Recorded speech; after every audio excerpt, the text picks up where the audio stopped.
for joining this morning.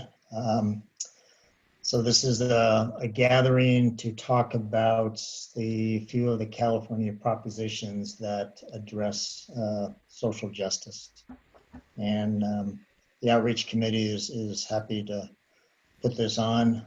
Myself and Jocelyn and Edith and a couple other ladies are part of the team.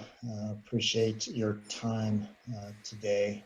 Our special guests are Michael Brownrigg from the Burlingame City Council, Reverend Dr. Penny Marshall, and the Reverend Dr. Marlyn Bussey. Thank you very much for your time. And I'm not going to spend much time because I'm going to turn it over to our moderator, which is Jocelyn, who will start us out with a prayer and then sort of go through the dynamics and let our special guests introduce themselves. So all yours, Jocelyn. Thanks. Welcome, everybody. We're really excited to just make some time, to be with you all and to think very thoughtfully through how we're voting, whether or not we've already voted or not. And hopefully you all can see this.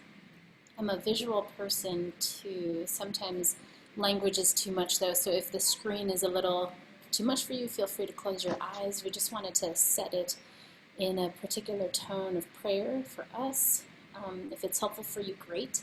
If it's not, just take a breath and maybe offer a practice of mindfulness to be present to one another. So let us pray.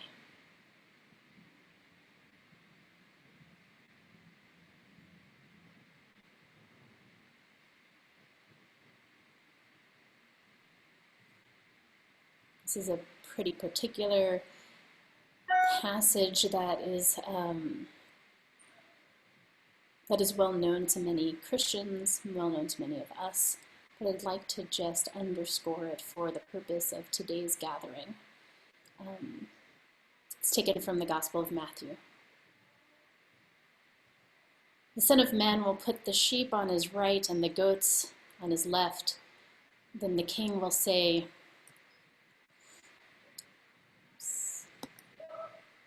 to those good people on his right, "Come, my Father, my God has given you great blessings. Come and get the kingdom or the kingdom that God promised you. That beloved community has been prepared for you since the world was made.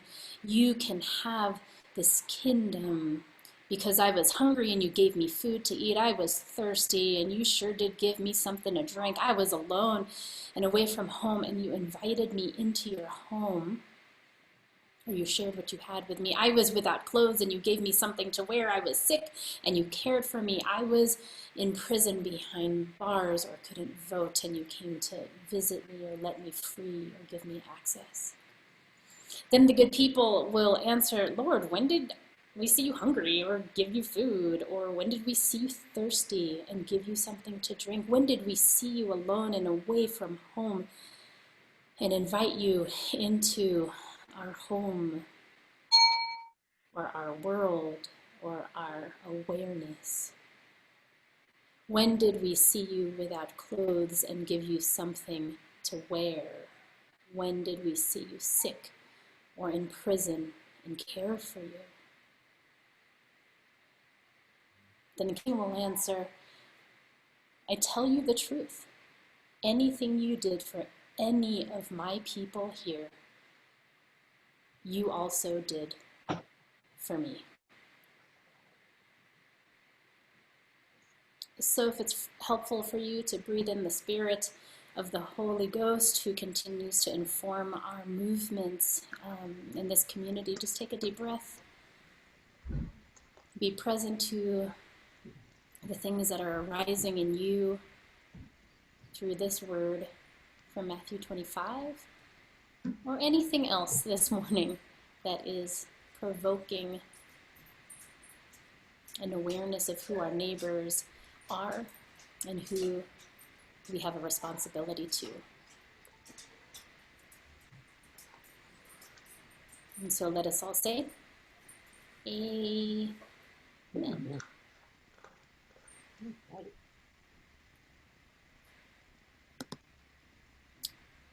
right, everybody. Well, as Jay said, we've got some great special guests to our meeting today. And the structure of it will be, we've asked our three panelists to share a perspective of the 5 propositions, and they're highlighted here on the slide. Proposition 16, 17, 21, or excuse me, 20, 21, and 25. Michael has been graciously enough, has agreed to kind of like summarizing like what this is. So to even just know what the proposition is, I know I get kind of a little confused about what the language is. And then we've asked Marlyn and Penny to actually tell us from their perspective, particularly from the Peninsula Solidarity Network's stance on the moral narrative, to tell us why we ought to vote in a particular way. So I'm just going to ask Michael, then Penny, then Marlyn to introduce themselves to all of us right now. So Michael? Well, thank you. It's always a pleasure to be in the embrace of St. Paul's. So thank you all for bringing me inside. Thank you for the help earlier in this year with our income support card for the neediest citizens amongst us.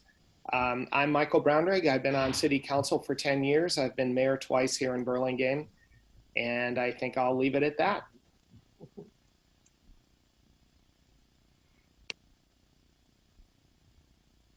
Penny? There we go. Hi, everyone. Good morning. Thank you for the invitation. I'm Reverend Dr. Marlyn Bussey, and I am the pastor of St. James AME Zion Church right in San Mateo. Happy to be here. Also a co-director with Penny for the Peninsula Solidarity Cohort. Hello, everyone. I'm Reverend Dr. Penny Nixon. Jay, I think you said Penny Marshall, but I'm cuter than Penny Marshall, so I'm going to stick with Penny Nixon. And as Marlyn said, co-director of the Peninsula Solidarity Cohort, and we're a group of about 40 interfaith clergy and faith leaders across the peninsula trying to work on social justice issues and trying to do our best to help be a moral compass here in San Mateo County.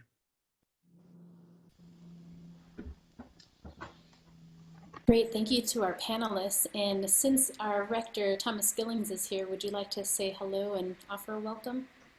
Sure. So great to have this gathering today, to have some conversation and to hopefully, I'm on, and to hopefully also distribute this more widely in our community as people are preparing to think how to vote. I'm so grateful for the inspiration that I get from all of our panelists today after having been in Burlingame for a number of years. Michael, for your leadership on so many issues that are really moral issues about truly caring for our neighbor. Penny, for her unflagging efforts to raise up the moral voice, and Marlyn, who who continues to be such an important voice in our community on so many issues. So it's so great to have you all here today, and I look forward to hearing what you say, because I haven't cast my ballot yet. So I'm personally interested in these issues as well. So for those of us who are participating not as a panelist, it may be helpful for you if you have a piece of paper or whatnot to write down a question or a comment that you may have for everyone. We're going to try to be as concise as we can with an explanation and then a story, and then jump through all the propositions and then have a time for a conversation. So unless, of course, we get through like 2 or 3 and we're like, I have so many to talk about right now, we may just take a break and then have conversation, depending on how we do. So we're on the chat function too, if you want to chat with anyone there, or send me a note if something is not working well. That'd be great. The first proposition is Proposition 16. And just to get us started, Here it is, a little description from Ballotpedia. It repeals Proposition 209, set in 1996, which says that the state cannot discriminate or grant preferential treatment based on race, sex, color, ethnicity, or national origin in public employment, education, or contracting. There are two that are listed in this category. Maybe, Michael, you can clarify if you know or if one of the panelists knows, but what does it mean to be a legislatively referred constitutional amendment? I don't know if that has any particular bearing on it, but Michael, why don't you get us started on this?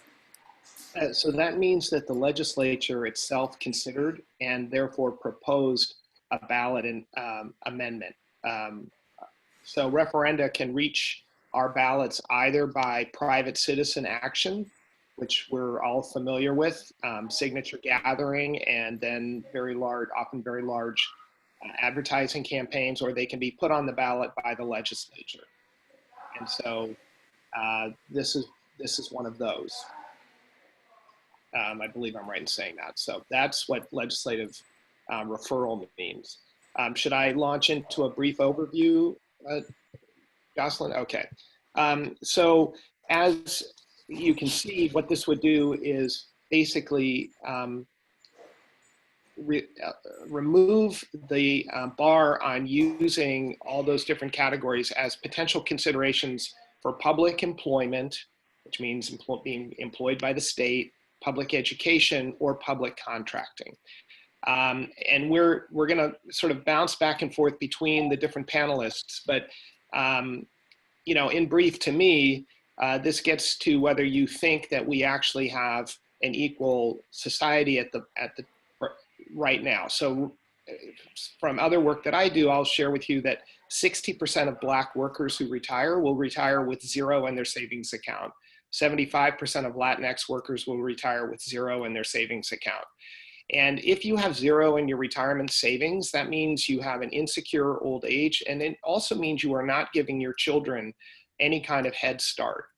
And so until we have really a more balanced share of assets across different races and sexes and ethnicities and income, I think allowing the public domain to consider those factors is important, and why the legislature proposed this. I want to share two quick other points that I think are relevant as you consider this proposition. One, California itself is, leads the nation in terms of diversity, which is a great credit to us. So today, 39% of our population are Latinx, 37% are white. So a couple of years ago, Latinx became the largest single ethnic group in California. 15% are Asian American. And there are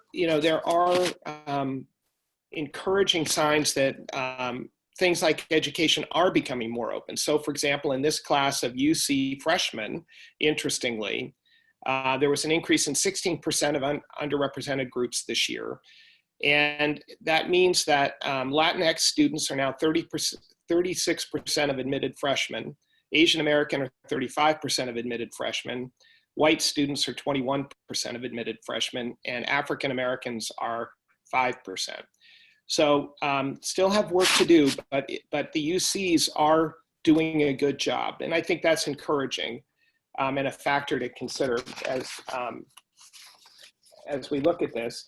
That said, I mean, I'll be clear, I'm going to vote for this because I think we should be able to put on the right occasion our fingers on the scale. And I would point out something of an irony that the state is mandating, and I think, again, appropriately, mandating that private boards diversify their boards. So I think it would be hypocritical in a way for the state to not allow itself to also use discretion in making these choices when we feel that in the private sector, there needs to be more diversity. In other words, if that's what we feel about the private sector, then we ought to also live by that standard as well. And I'll hand it over to the other panelists.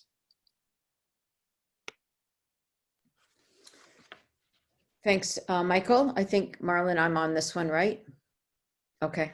So yes, I plan on voting yes on 16, and for a number of reasons. I think this is a moral opportunity to reestablish affirmative action in California for many of the reasons that Michael said. And I think, we are in a time, I think most of us would agree that we are in a time in our nation of a real racial reckoning. And I think a lot of white or Caucasian Americans have, finally gone a little deeper and realized our racist history and the racial structures on which our society was built and is functioning. And so in order to really make things, to repair that history, we need to not only take down these racist structures, but find ways to begin to close the gaps in people of color that have experienced that in this nation. I mean, Michael just mentioned the wealth gap, which is probably the most disparate of them all, the wealth gap. And if you look at those stats, CNN this summer did a whole poll of this, and I have a whole pie chart of this that is unbelievable, the difference.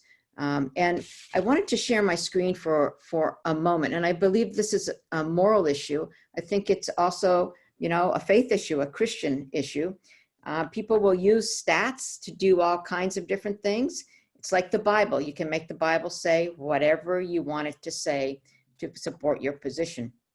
Let me, the James Baldwin quote keeps coming to my mind. Not everything that is faced can be changed, but nothing can be changed unless it is faced. And as we begin in this time of racial reckoning to face the real racist history on which our country was built and how that lives itself in structures that continue to discriminate disproportionately, particularly to our Black and brown sisters and brothers. And we know that implicit bias, we know these things make a difference in terms of who gets access. It's not just structures, it's the implicit bias. And we know that people in power, whether they mean to or not, have implicit bias. We know all these things. So we need to put in structures that ensures that there truly is access to the American dream that we love to talk about so much, and that so many of us on this call had greater access to just because of the color of our skin. And so I want to bring up this one slide that I just love. And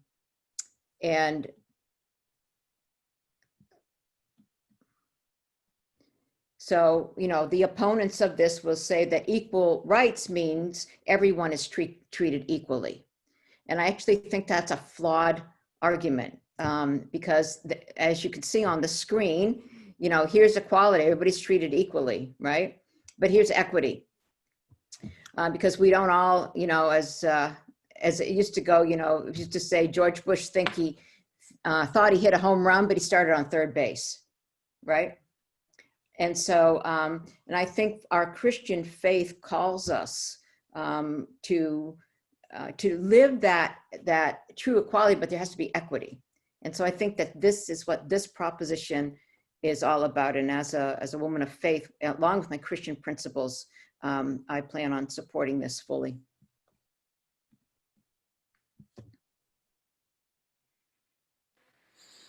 Great. Thank you, Michael. Thank you, Penny. I love that image of the baseball field. I think taking that further, some people have removed the fence as well, for a more equitable practice. We're going to continue to Proposition 17, which is also an LRCA.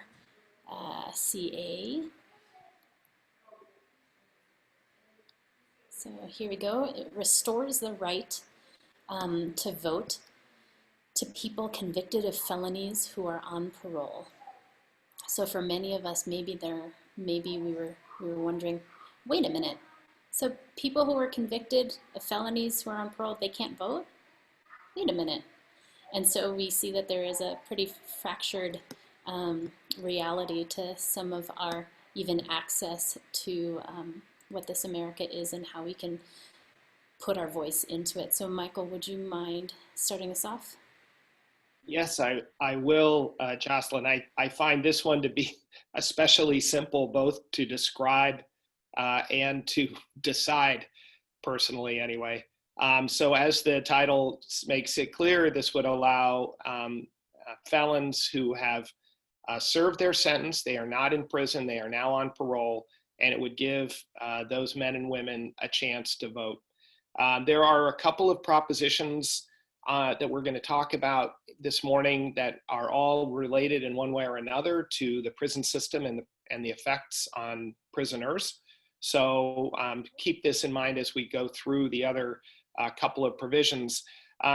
So let me just point out a couple of things that I think are relevant, since I certainly don't have to describe it in any more detail. It speaks for itself. In 2020, there were 19 states that allowed people convicted of felonies on parole to vote. So 19 states already permit this. There are actually 2 states who permit even people who are in prison to vote, Maine and Vermont.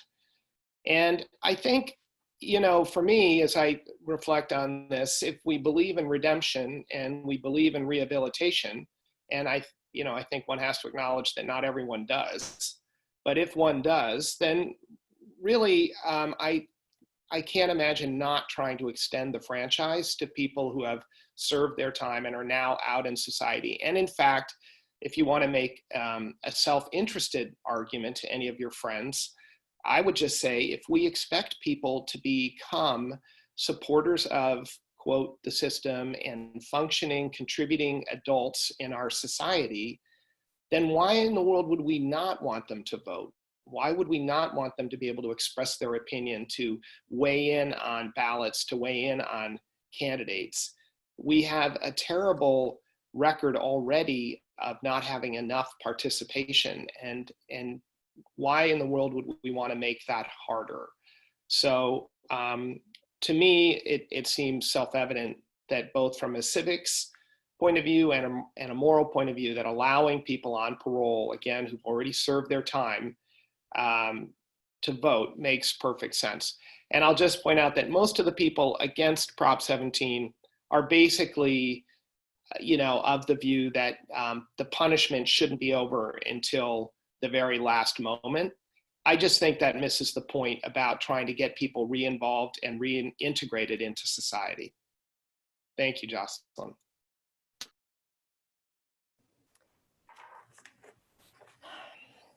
As Christians, as believers, we ought to be concerned about making sure that everyone belongs and that everyone matters. And when someone is convicted and serves their sentence and is released, one of the really important ways for us to help them feel like they belong again is to restore their right to vote. The ability to vote is just one really important factor in the reentry process. And I don't know if we all know, but when people are convicted of a felony, there are so many economic and employment doors that are shut to them. There are very few ways to make a living where they can get a job as a convicted felon. And that's always a question on applications. So economically and with regard to employment, they're already behind the 8 ball. And so if they are allowed to exercise their right to vote, that's one way that allows them to feel like they've become a member of society again. And I think that we all recognize that there's a disproportionate number of Black and Brown people imprisoned in prisons in California as well as across the country. And so there is really a slant toward, for those who wouldn't want to vote for this, of keeping those populations from being able to express their views.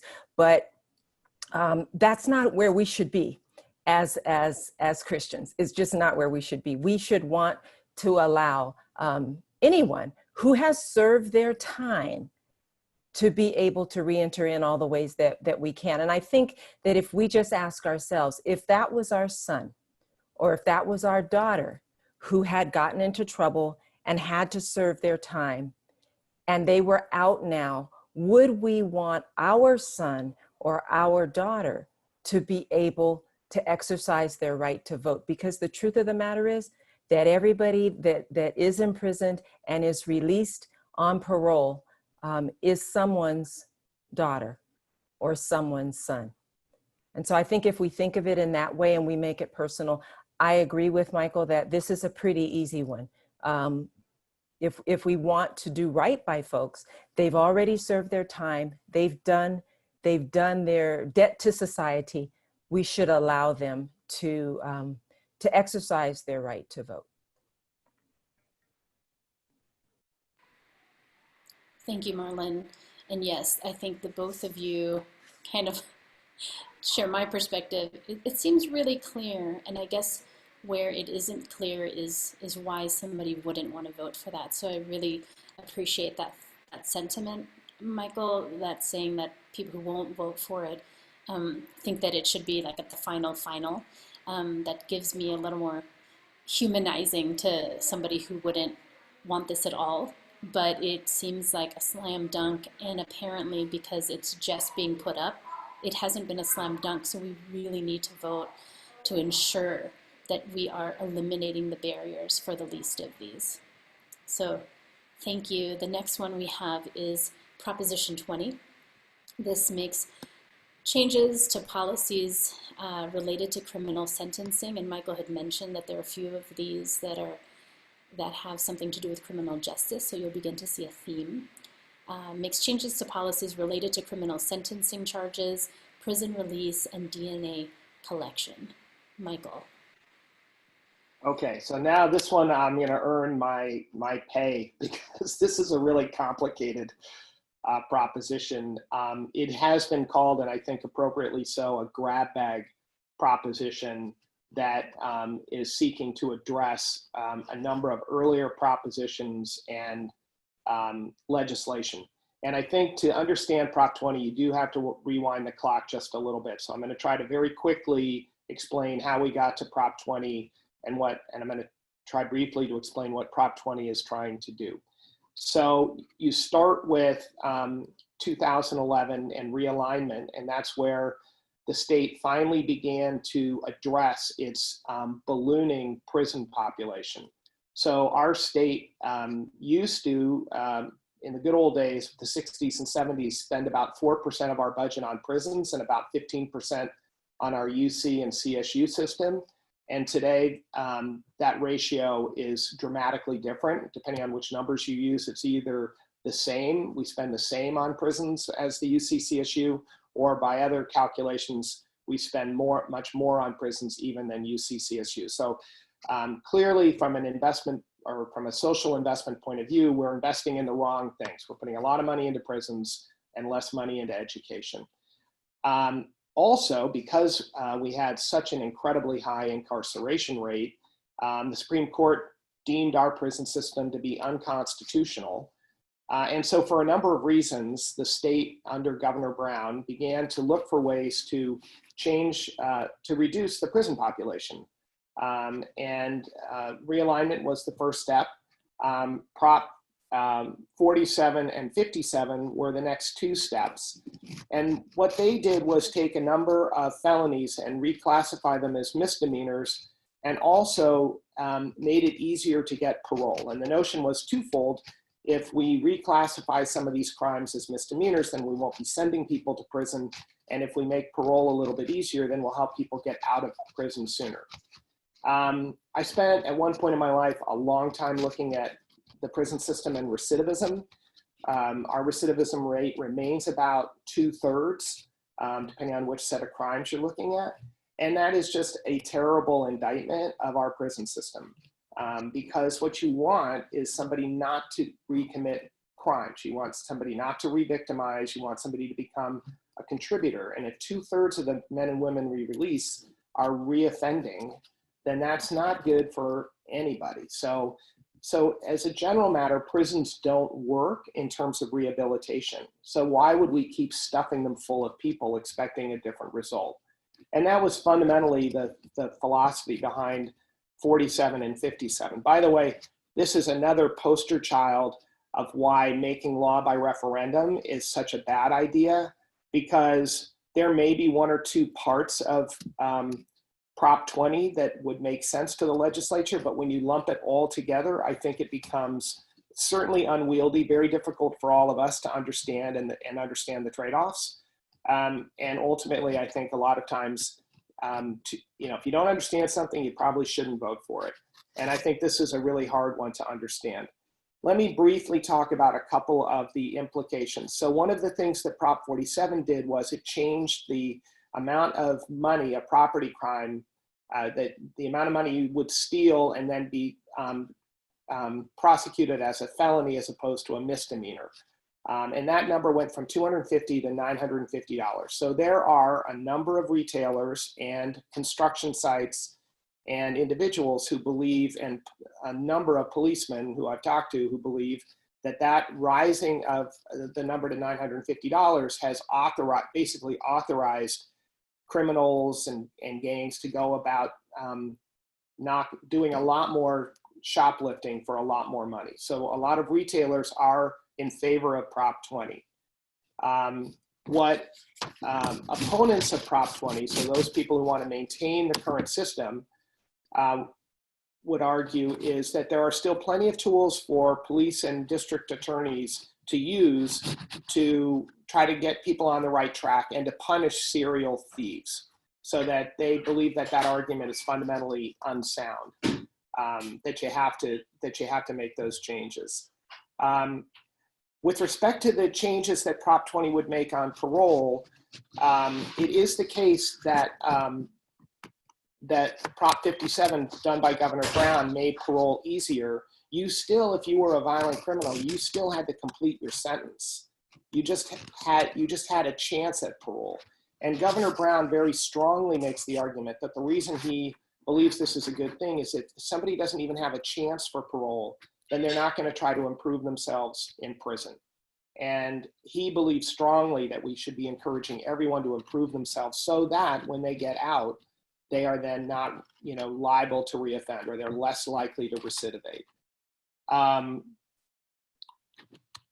I guess I want to point out that, as a general matter, we incarcerate an incredibly high number of people versus other countries. So we have an incarceration rate in California, let alone the United States, that's 4 times the incarceration rate of the United Kingdom.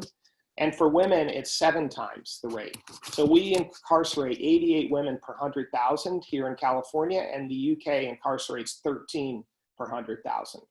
So, and this is all against a backdrop until very recently of crime dropping, certainly violent crime dropping.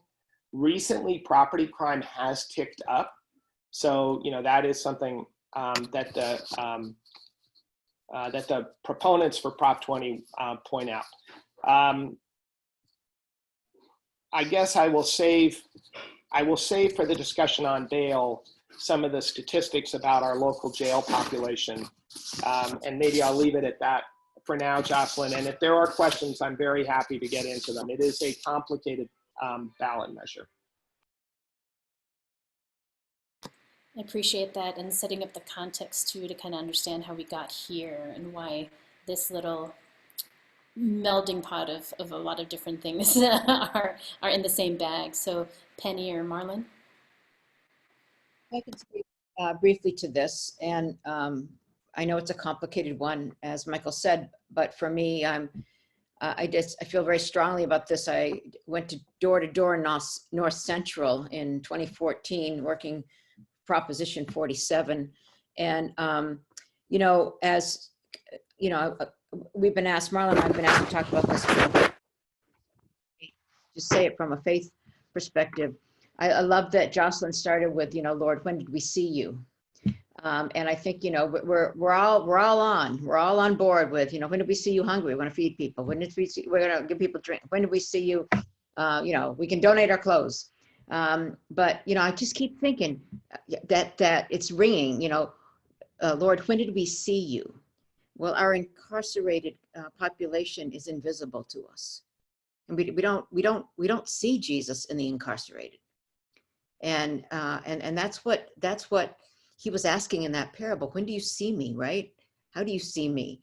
And these are some of our most invisible. So we talk about the least of these, and very rarely, I think, in general, do we include prisoners, the incarcerated.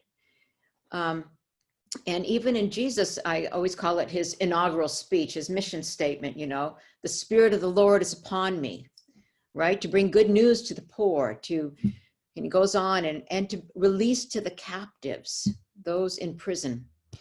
And there are so many people languishing in our prisons who are a simple result of our unjust criminal justice system. There's just no other way to put it. And they're a disproportionate,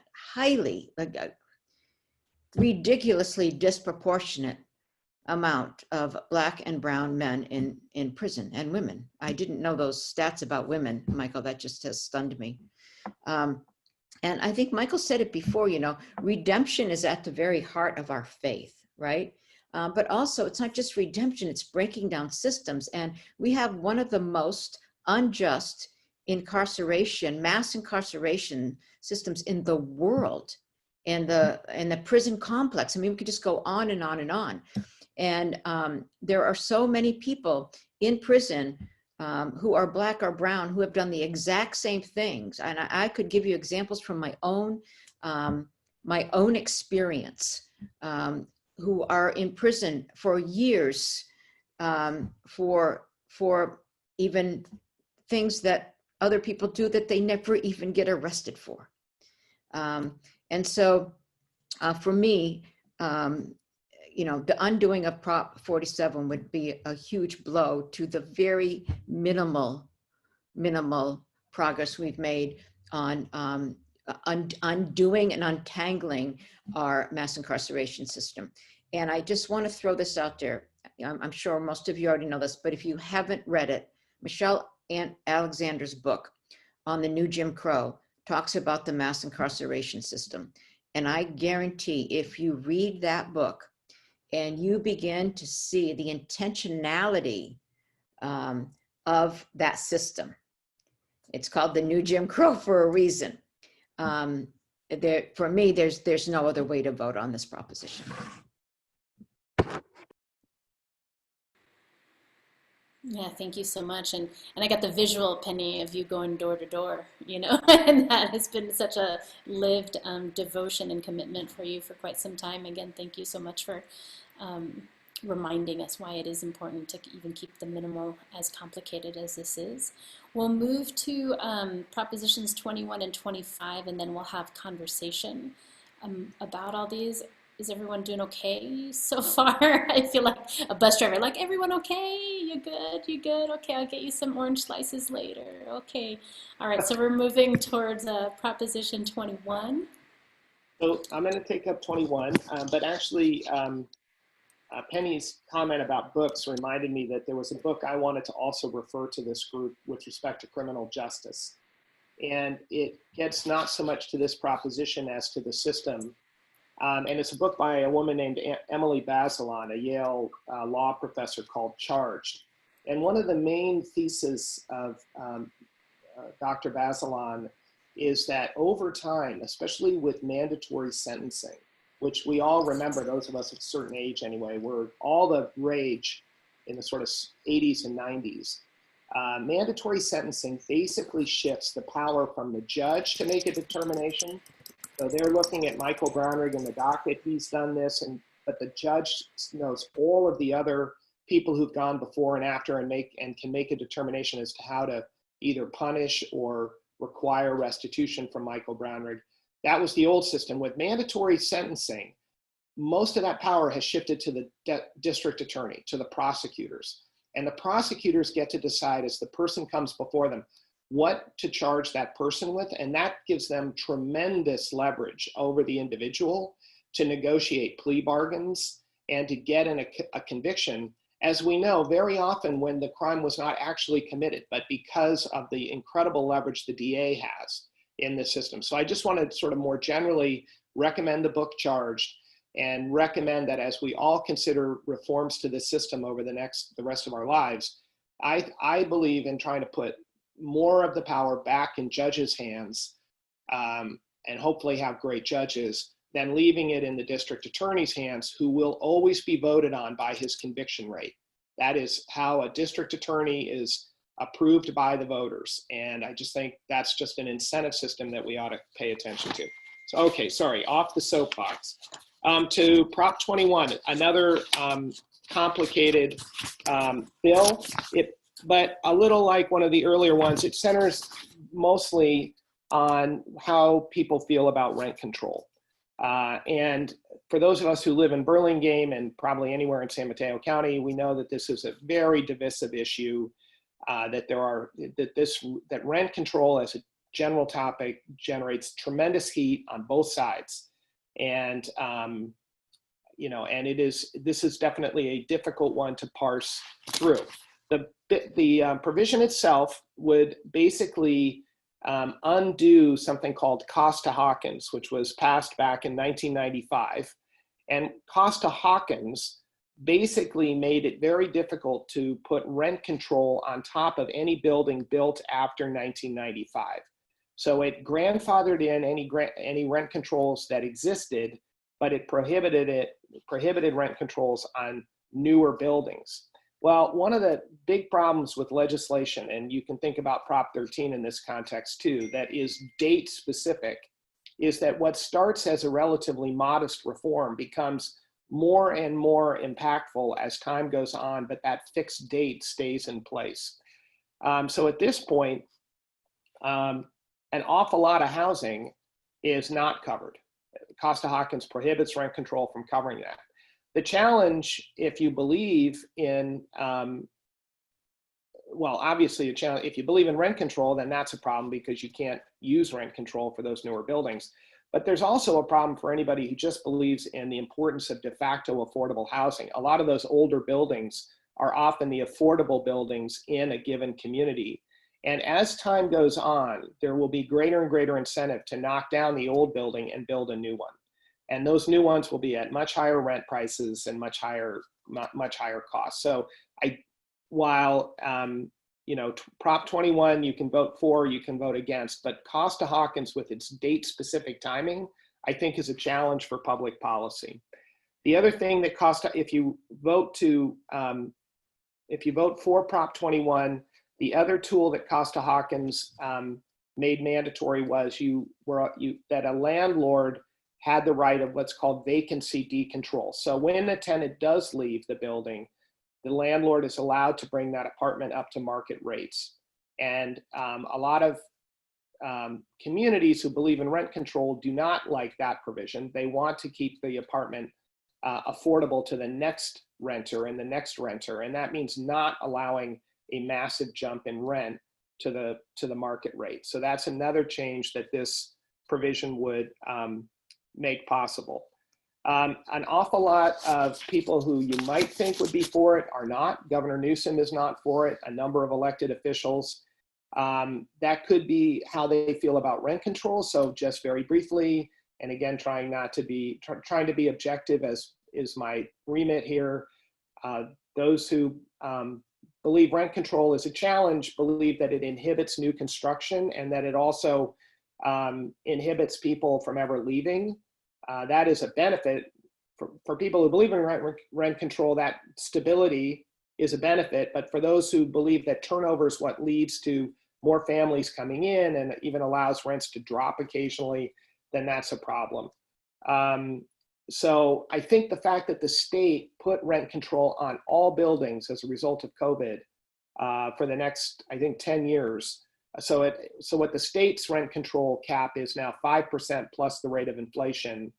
I think a lot of elected officials believe that is rent control, and therefore we don't need to reform Costa-Hawkins.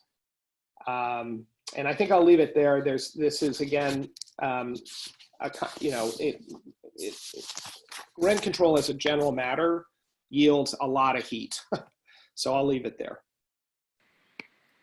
Thanks, Michael. One of the doctor's reverends, because both of you are doctors and reverends.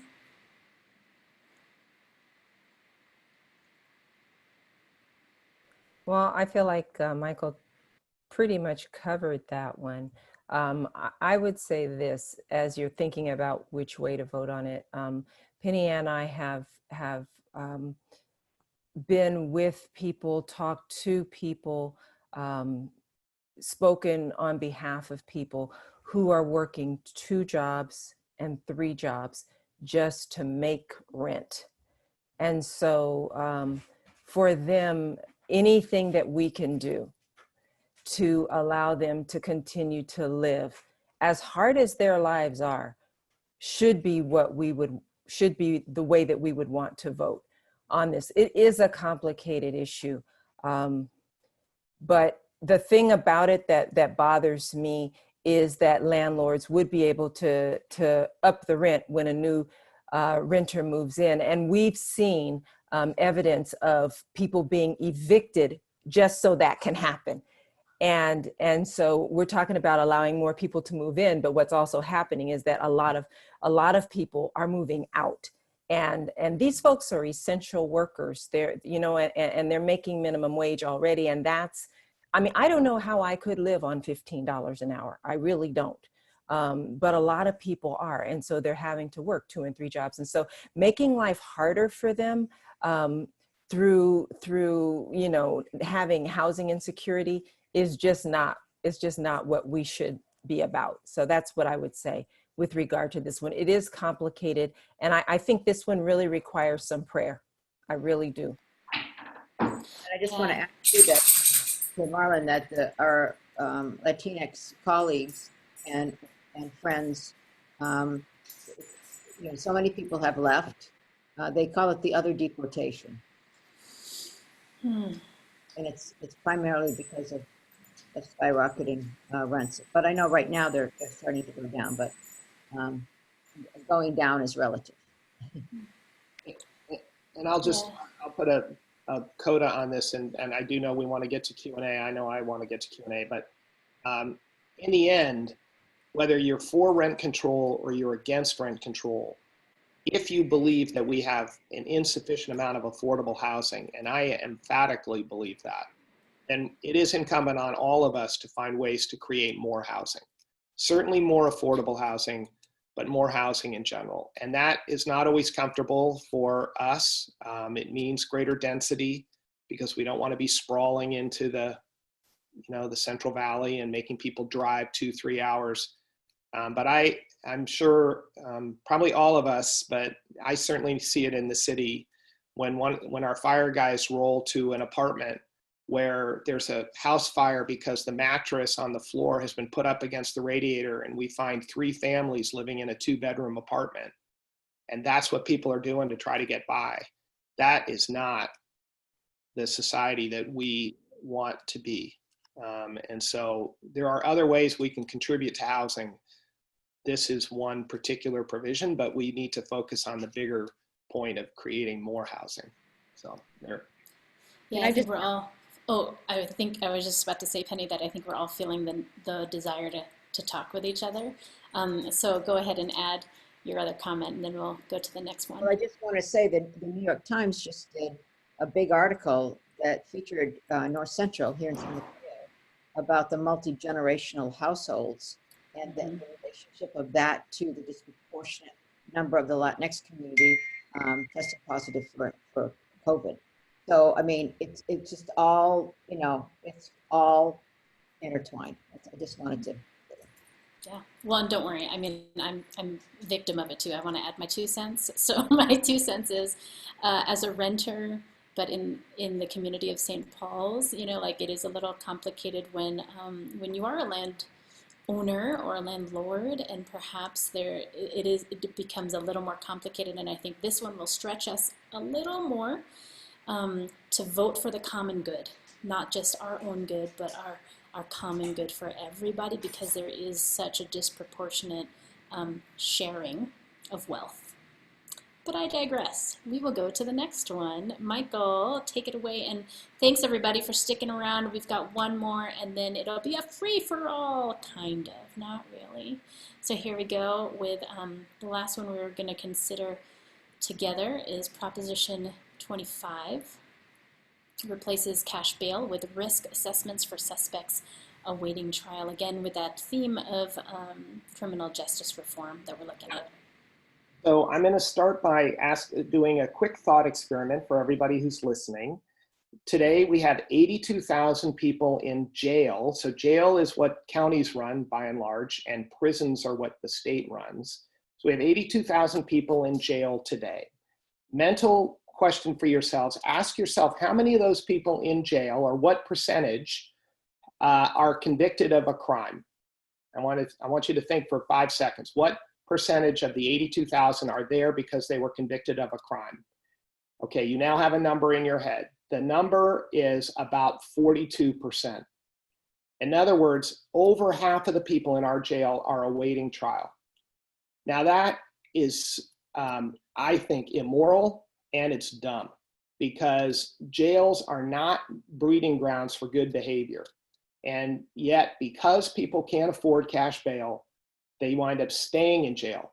For a disadvantaged, for a lower income person, they may lose their job because they can't afford the bail and they're stuck in jail. A mom may lose her kids because she's stuck in jail because she can't make bail. And that's what we're doing with a cash bail system. New Jersey got rid of cash bail 2 years ago. They have not seen an uptick in crime. That's always the first thing people worry about when you get rid of a cash bail system. Will people show up for court? Yes, they do. The overwhelming reason most people don't make their court date the first time is because of logistics. They either didn't understand the date or they couldn't get off work. But the number of people who never show up for their court date, very, very tiny. So the cash bail industry, of course, is mounting a very strong defense of cash bail. And I don't blame them, because it is incredibly profitable. And while there are 3,200 bail bond companies in the state of California, the largest provider of bail bonds are big insurance companies, big foreign insurance companies. And that's because the loan loss ratio is so tiny and the profits are so huge. Why are the profits huge? Because this is basically a 10% loan. If you need to make a $50,000 bail, you're going to pay them $5,000. All of us have borrowed money, whether to buy a house or buy a car, and we know what interest rates are today. They're 3.5%, but not if you need a bail loan. No, sir, it's 10%.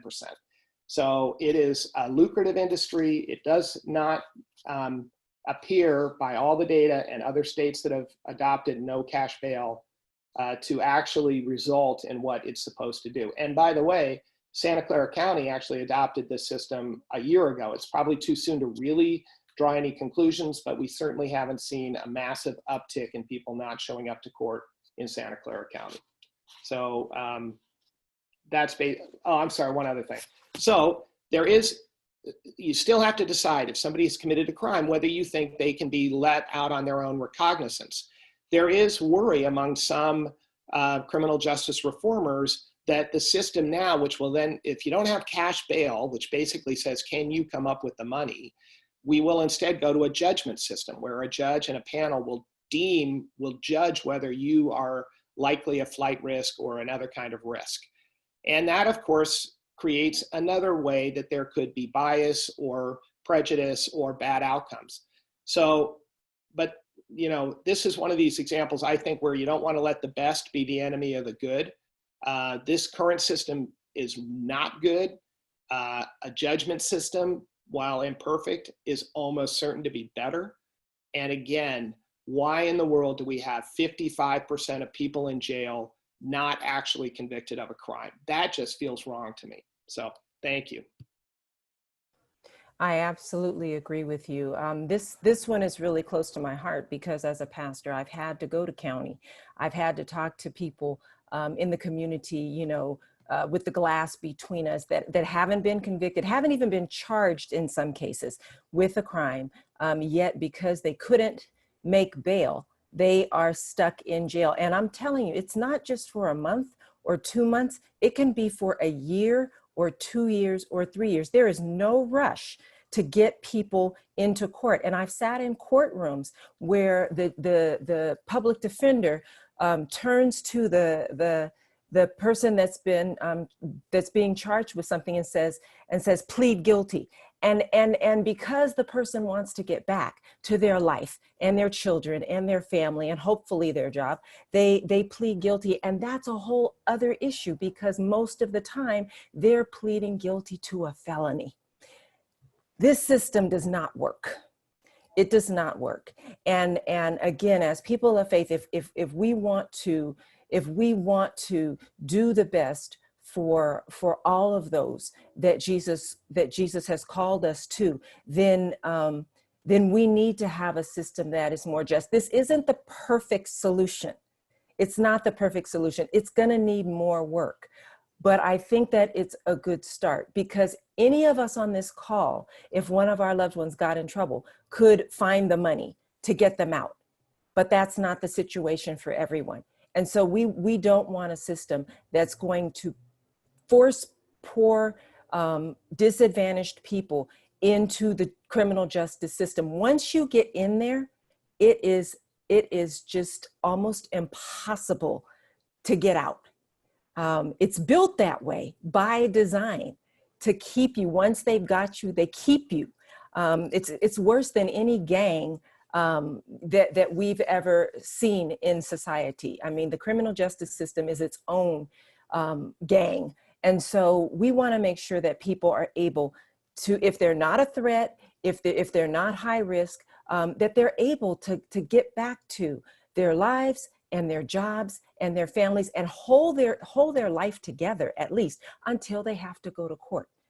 Justice always has to be served, but we need to allow justice to be served. And the first thing we do to people who are poor and who are charged with a crime is very unjust.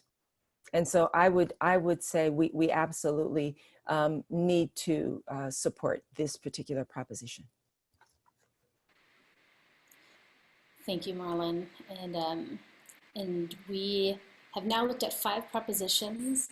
For many of us on the call, some of us are familiar with Bryan Stevenson and his book or his movie or his nonprofit, but the author of Just Mercy, a quote that I just wanted to share with you as we begin our conversation about it, or even just share with each other what has arisen because of hearing a little bit more and kind of getting some stories from each other. He says, we have a system of justice in the US that treats you better if you're rich and guilty than if you're poor and innocent. And that quote always haunts me, and it helps me to look at these things and go, okay, what is it about? Is it about money, and whose money? Or is it about lives and whose lives? And oftentimes those two are pitted against one another. But thank you to the 3 of you. Maybe we can give a virtual round of applause just for the preparation and the ability to speak your mind and share the pieces to this. But let's open up for conversation. We're all adults and we can unmute ourselves, and I'll put it on gallery view so we can see one another if there's a particular question that you may have. And if I think it kind of goes a little too long, I may just suggest we move on. So I have a question on 17. What is the argument against 17? The argument against 17, 17 is the giving parolees the right to vote, correct? Right. Yeah. Right. The argument is principally one of punishment. They did something wrong. Parole, being out on parole is actually a blessing. It doesn't mean you finished your sentence. You're just being allowed to try to reintegrate into society, but you still got to check in with your parole counselor and follow a whole bunch of rules and maybe not leave the state. And so if we can't trust you that much, we certainly can't trust you with the vote. That's basically the argument. We believe that it's really driven by racism, by keeping the people of color are usually the ones that not allow them to vote and supports various political parties. Maybe I'll let my Yeah, it might be off topic, but my pastoral friends opine on the genesis of holding back the vote from people. I think that it is. I think the easy answer is that yes. Some of the structures that we have, in fact, a lot of the structures that we have in this country were designed to minimize the impact of people of color on decisions made in this country. And so, yeah, I do think that, I think that it's part of the systemic racism that we are now just beginning to look at in its true form. And I, for one, as a woman of color, I'm happy that we've reached this point. It's been painful getting here, but I'm happy that we've reached this point, because I don't think that people want to be a part of a system like this, but it is what we were all born into. And so now it's up to us to deconstruct it and make it what we want it to be, which I hope is a more just and fair system for all people. I hope I answered your question, Jay. yes, no, it seems obvious to me that that is the case too. I completely care. I would just add that that I think this is also a legacy of people who don't, people who believe that decision making as a whole should be kept in a much smaller group of decision makers. So probably 100 years ago wouldn't have been in favor of women voting, right? I mean, it's just a sense of we know best. The fewer of us who are making the decisions, the better, which is of course racist, but it's also a lot of other things too.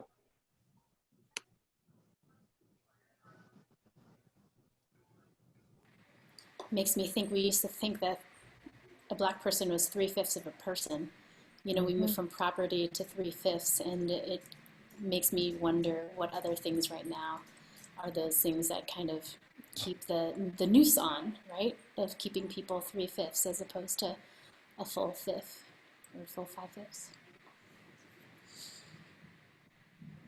Any other thoughts or? And the one on 25 on the bales, is that pretty much capitalism driven? We want to keep a cash bail requirement because it's just too lucrative of a business. It is, I think, twofold, Jay. One, it is the reason there's so much money in this is because there's a lot of money in the bail industry, which, let's remind ourselves, as the pastor pointed out, is not an industry that if you have resources you have to avail yourselves of. It is an industry you use if you don't have resources. So it's really an industry that the poor are paying for, not the wealthy. They can post their own bond.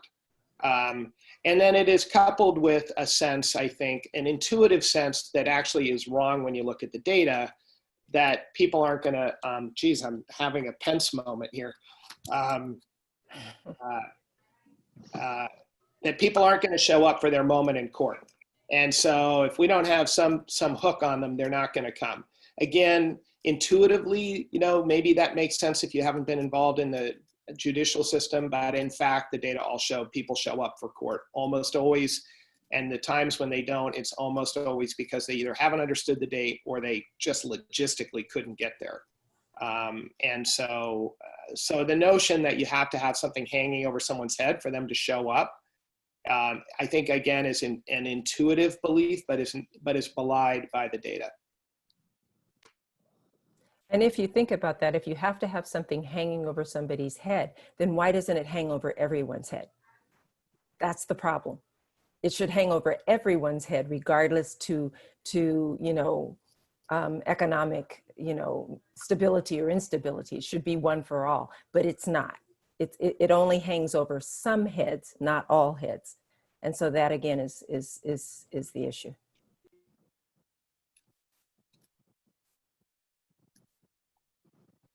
It's not unlike in the immigration system. throwing people into detention because they say they won't show up for their hearings, and the data shows that over 95% of them do. I mean, and then just the whole bail system. I mean, what's it called, Marlyn? The cash loan, when, like, if you need money because you can't make Payday loan. That's it.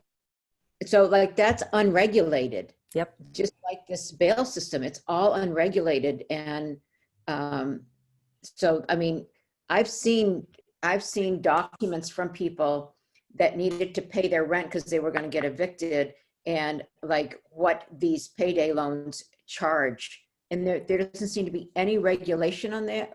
Just like, yeah, it's just crazy.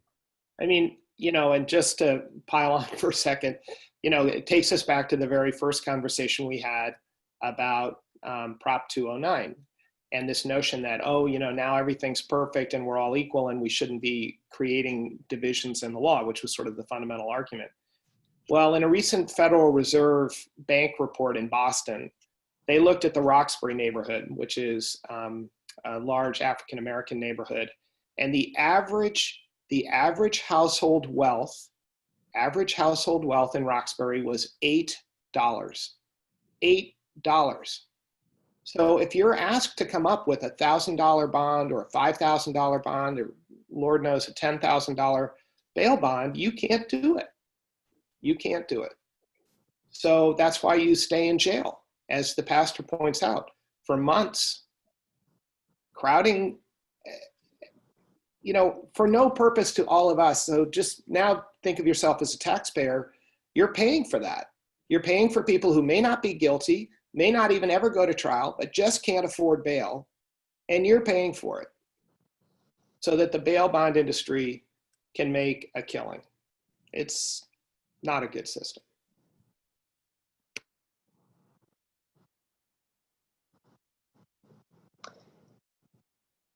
Michael, that study you read, about 2/3 of the individuals get reincarcerated. Did it talk about what drives that, whether it's they weren't educated or supported or helped inside the prison, or that the roadblocks outside the prison are just so tough that it just kind of automatically drives you back to crime? Well, I suspect. Yeah, I mean, I want to hand over to Reverend Bussey and Nixon, because, I think you probably provide pastoral care to a lot of people. It is a combination of having insufficient resources in the prisons to give people skills, and then making it extremely difficult to reintegrate yourself once you get out. In one of the studies I did in England, the average person released from Peterborough prison was given 50 pounds and a bus ticket. Well, if that's how they expect you to reintegrate, guess what? You take the bus ticket, you get your 50 pounds, you go to the pub, you get drunk, and now you have nothing. And you have no one out there supporting you. And surprisingly, you go back to crime. I mean, what a shock. So that's a big part of recidivism. Not having enough under wraparound services. But let me head off to Reverend Bussey and Nixon to also share stories. I think that what you've said is true, and the other challenge is that most times brown and black people are talked into, as I said earlier, cop into felony charges. And they don't, and sometimes people don't understand the difference, the impact, the lifelong impact of being charged with a misdemeanor as opposed to being charged with a felony. They are advised by somebody who says they're a lawyer to just plead guilty. It'll be easier on you if you plead guilty. The judge will go easier if you plead guilty. And these people are desperate. They're desperate. So they plead guilty, and then they realize later that they have cut off. I think I read somewhere that there's only 44 job categories that are available to convicted felons of all the jobs that are out there. And so even if you can land a job, If you lie on your application and they catch you, and they will, because people do background checks now, then you get fired and you're back out on the street. If you don't lie, no matter how qualified you are, even if you've had training in prison for that particular field, they may not want to take a risk because you're a convicted felon. So it's a catch-22.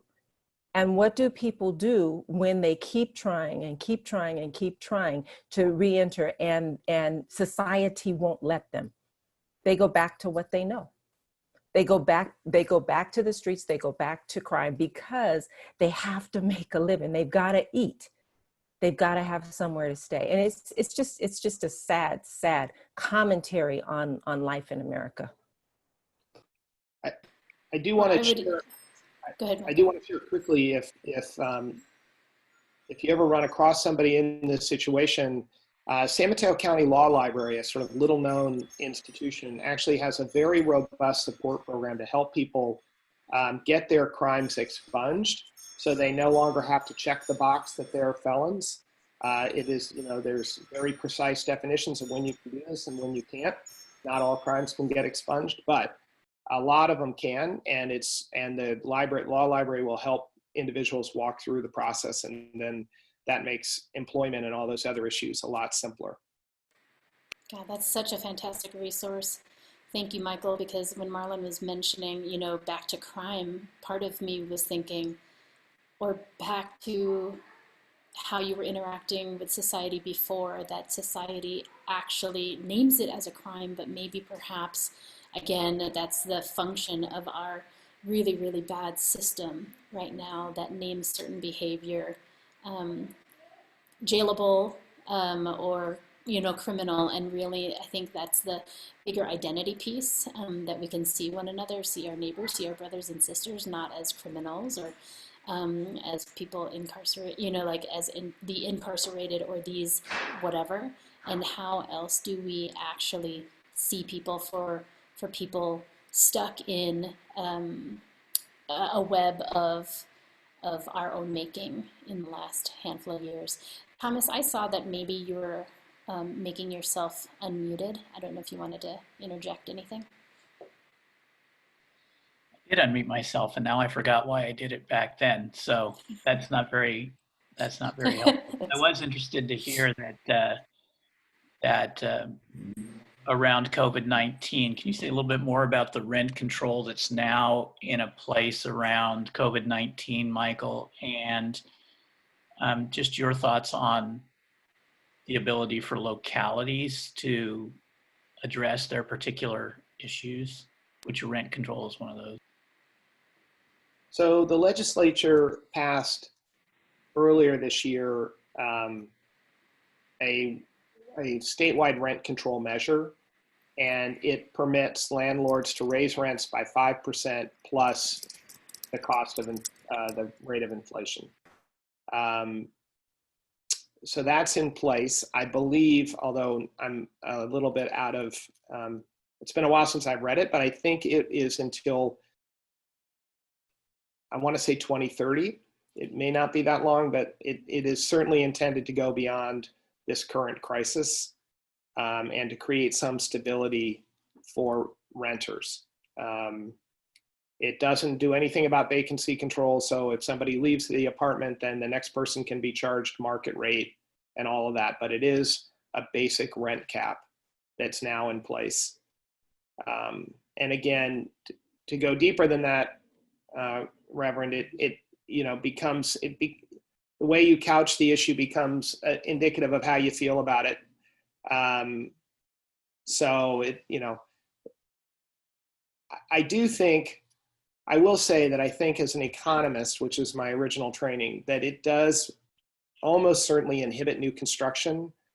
And this current rent cap approach of basically saying you can do 5% plus rate of inflation will, I think, have the effect for some landlords who were not raising rent that much to now give them kind of permission and almost a guideline to raise rent that much. So I think for some renters, they will see rents go, once you get past COVID, you'll see rents go up faster than you might have depending on your landlord. But again, it gets very personal very quickly, and there are lots of great landlords out there. I'm sorry, one other thing. I mean, in terms of housing, Reverend, I mean, you know how I feel about that. We need to do more of it. We need to be flexible.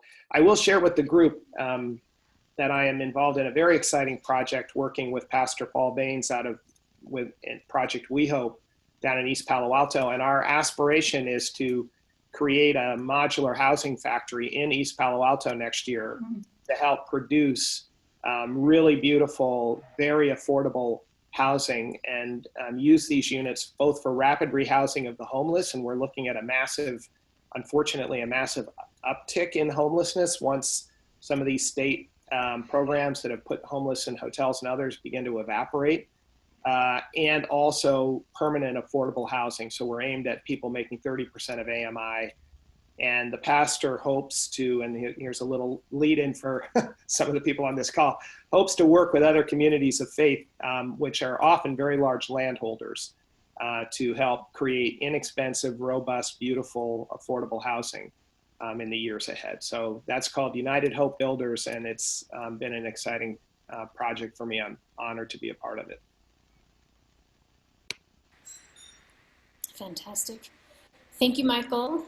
Before I say my thank yous to everybody, I wanted to give definitely our panelists some time to make a final push, thought, something, but also because we are fairly small and we've got a little time, if each of you participants have a thought, whether or not it's something of gratitude or a thought you want to share with us about what's moving in you, let's go around. So maybe our panelists first. Let's go Penny, then Marlyn, then Michael, and then we'll take participants. Okay, thank you, Jocelyn, thanks for putting this together. If I put something in the chat that's a little poster, maybe some of you have seen it. That's kind of, I'll let that be one of my final words, because it's, I think it speaks to, for me, what is voting for the common good and voting as if I truly do love my neighbor as I love myself. And I'll end with a quote from our beloved late Congressman John Lewis, who says that we have a spiritual destiny as a nation, and basically politics and legislations are a means to a spiritual end. And that spiritual end is the building of the beloved community.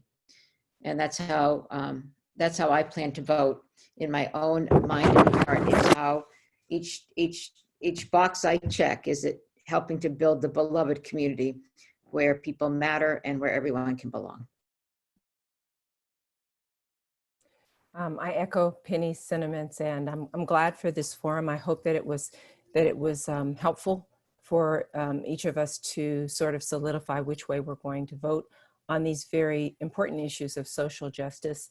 I do my best to try to live my life and to model for others that we want to treat other people the way that we would like to be treated.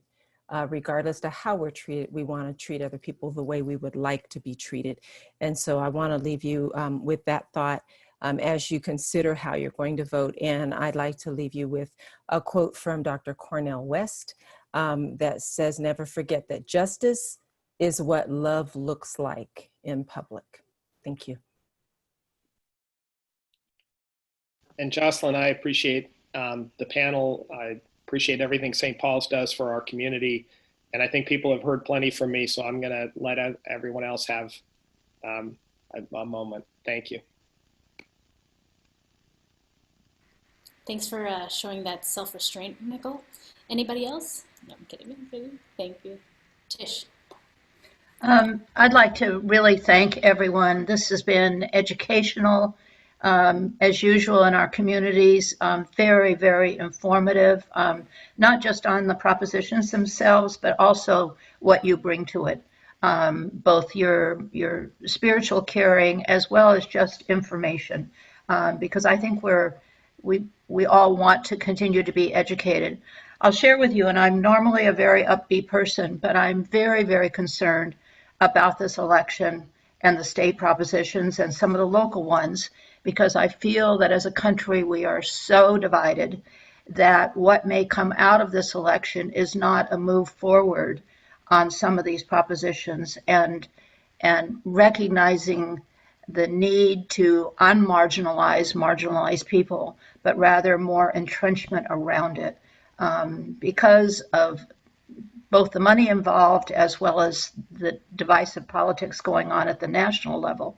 And so I think whatever we can do to help people understand what these measures really do, not just what the rhetoric around them and what the flyers say that they do, is so, so important. So even though we're a small group today, I'm really glad that we're going to be sharing this and sharing this widely, not only with St. Paul's community as we know it, but all the others who are now joining St. Paul's community, at least remotely, for many of the offerings we have.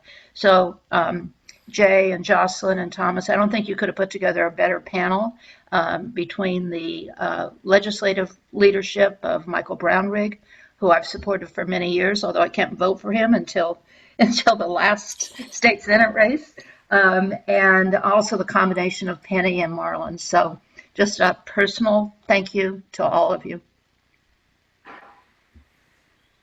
I'd like to share my thanks as well. And propositions are difficult for me to unpack, and you've really enlightened me. And as just said, very educational, and I'm eager to share what we've learned, pass it along, and let it also absorb and, continue to frame and how I think and how we need to mend ourselves, et cetera, going forward. Thank you.